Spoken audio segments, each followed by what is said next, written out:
This is an article written by Ariana Malmed in Haaretz. This is a friend of Bibi Netanyahu, and he says, um, what is the memory of the Holocaust if it's not part of the personal narcissism or national narcissism?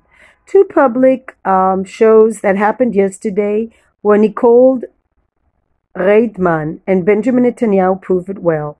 First of all, Reitman, dressed in black, holding her children, dressed like her, and they have a yellow Star of David, um, much bigger than the one the Nazi regime has designed. For those who follow on Instagram, she looks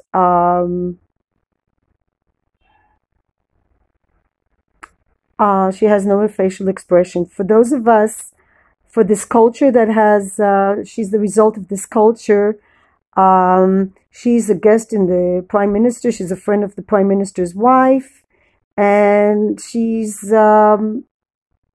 using the Holocaust for her private use, for making herself, for getting likes, for feeling good, and she has makeup. She needs love for any price.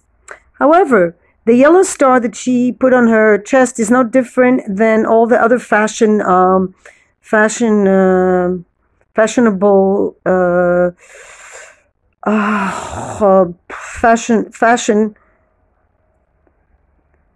fashionable things that she uses, objects she uses for Instagram, just to get more following in Instagram.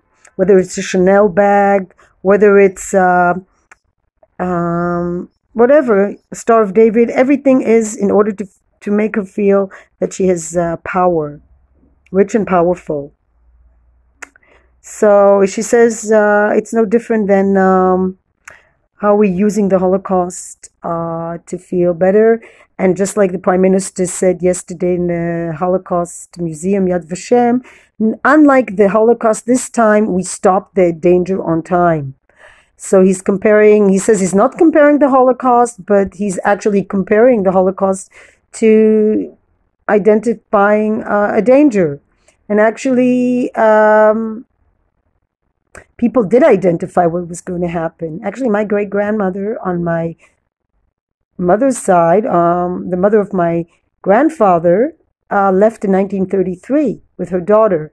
So that side of the family did identify it. But not everybody could put pictures in Instagram at the time. So, so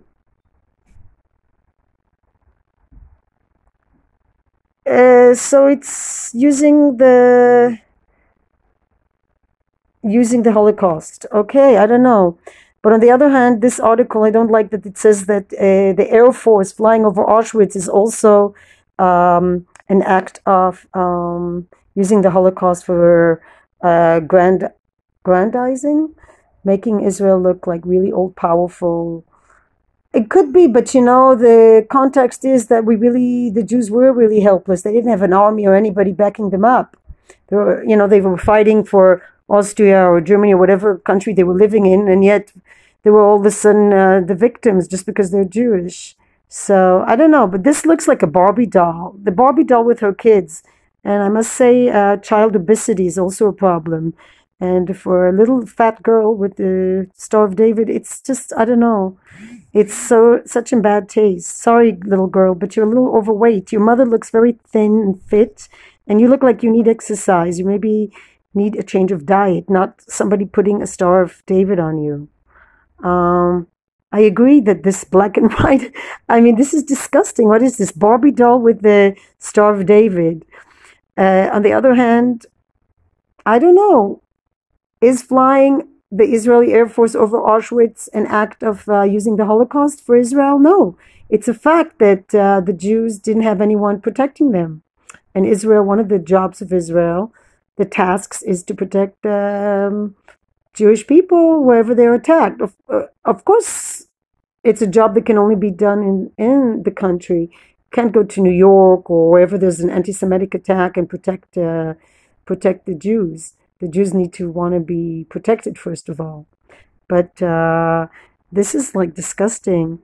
There's so many people like her, and too many very, very wealthy people that use the Holocaust or Israel or anything. But that doesn't mean that we have to speak against the army.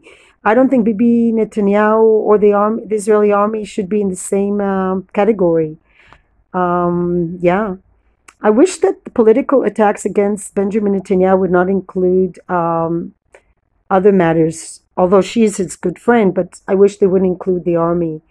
Um, I don't think he is using the army for that, but I think he is definitely using everything he can. And that is, I do agree that it's absolutely wrong to compare the Holocaust to coronavirus.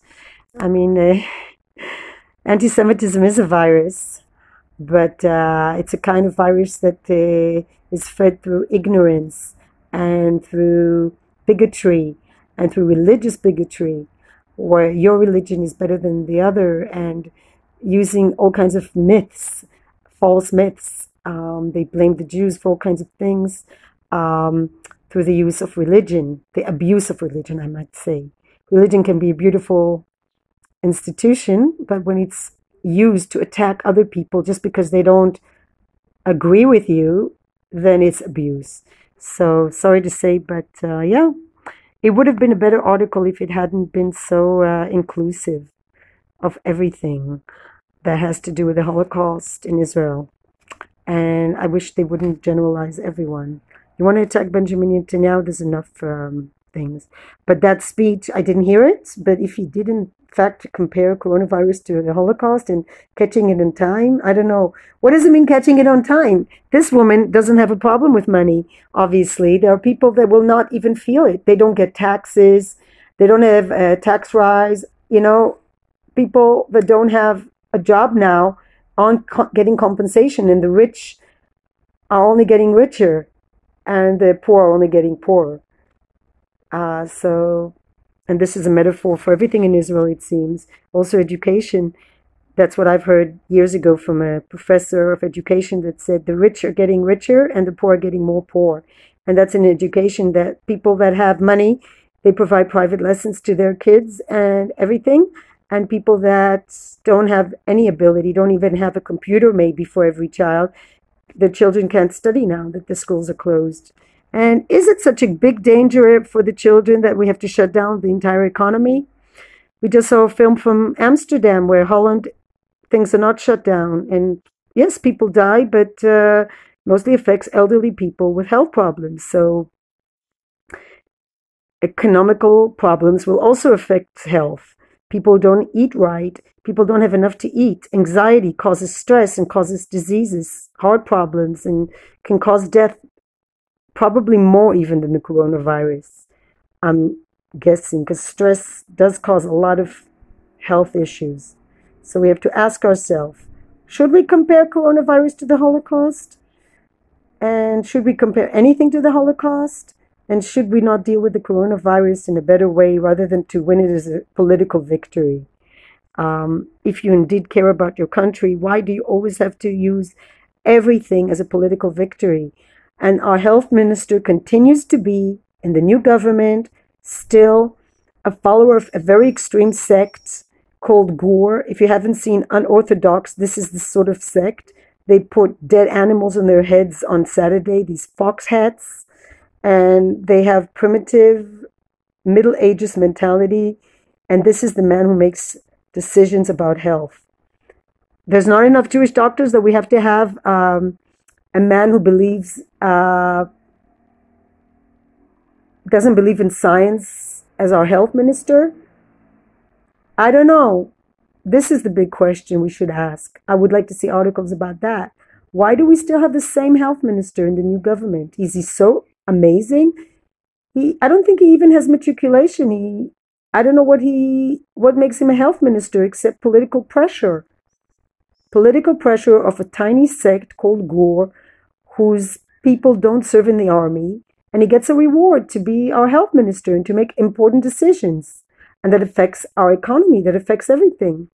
So I don't know, but I'm not feeling too happy and too protected by this country, by this government, and government headed by Prime Minister Benjamin Netanyahu.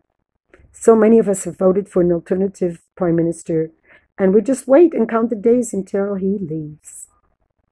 And it's not a political statement, it's just saying that it's enough to use everything to fight a political battle. And it really is time to think about the human beings that make up the country and not the politicians. Peace, light, and love.